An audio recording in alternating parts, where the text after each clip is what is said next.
For over 5 decades, Diane Keaton has been one of Hollywood's most beloved and unique stars.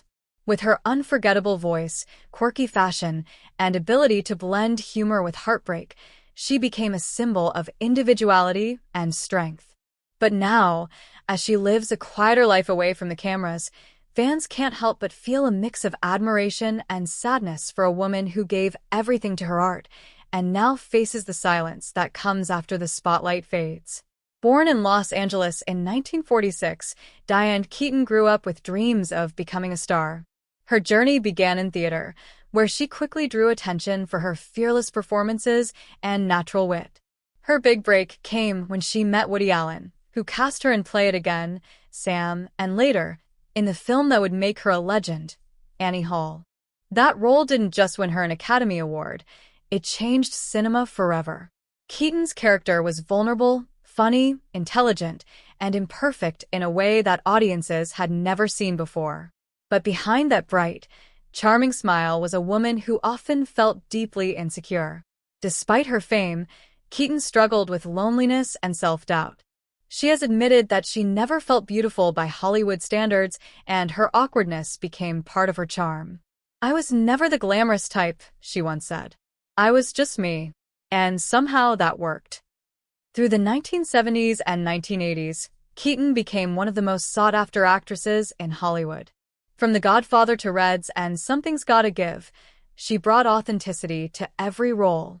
Yet her personal life remained complicated. She had high-profile relationships with men like Al Pacino, Warren Beatty, and Woody Allen, but none lasted. "I guess I was scared," she later reflected.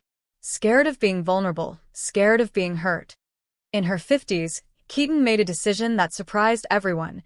She adopted 2 children as a single mother. It was, as she described it, the most meaningful choice of her life. "They gave me something acting never could," she said. "Real love." But as her children grew up and built lives of their own, Keaton began to feel the weight of solitude once again. Now in her late 70s, she has stepped back from Hollywood's fast pace. She spends most of her time at home in Los Angeles, surrounded by art, books, and the memories of her long, extraordinary career. She still dresses in her signature hats and suits, still smiles for the cameras when she appears at events, but there's a gentler, more reflective tone in her voice now.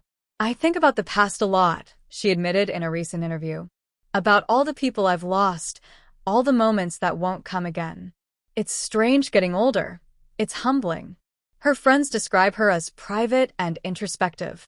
She often walks alone through her neighborhood, lost in thought, sometimes taking photographs of old buildings or trees. Though her career was filled with success, Keaton has spoken openly about the emotional cost of living a public life. "When the applause fades," she said, "you're left with yourself. And that's when you realize what really matters." Diane Keaton's story is not one of tragedy, but of resilience.